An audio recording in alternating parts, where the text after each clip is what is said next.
വിഷുക്കട്ടയുടെ റെസിപ്പിയുമായിട്ടാണ് ഞാൻ വന്നിരിക്കുന്നത്.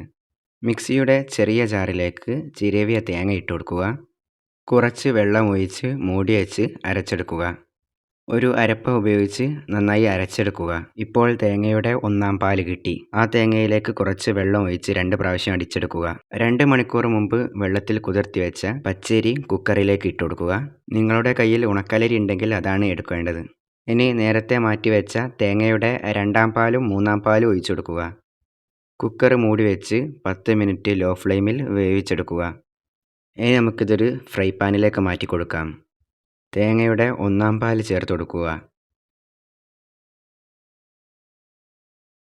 കുറച്ച് ജീരകം ഇട്ട് കൊടുക്കുക.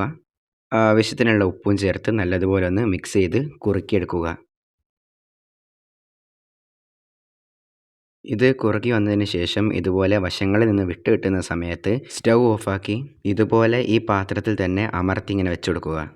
ശർക്കരപ്പാനി ഉണ്ടാക്കാൻ വേണ്ടിയിട്ട് ഒരു പാത്രത്തിലേക്ക് വെള്ളം ഒഴിച്ചു കൊടുക്കുക. കുറച്ച് ശർക്കര ഇട്ട് കൊടുക്കുക. ഇതൊന്ന് ഇളക്കി കൊടുത്ത് നന്നായിട്ട് ലയിപ്പിച്ചെടുക്കുക. 1 മണിക്കൂറിന് ശേഷം ഇത് തുറന്ന് ചതുരത്തിൽ മുറിച്ചെടുക്കുക.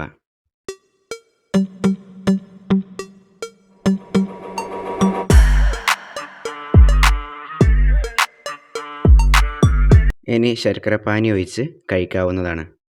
ഇപ്പോൾ നമ്മുടെ വിഷുക്കട്ട ഇവിടെ റെഡി ആയിട്ടുണ്ട്.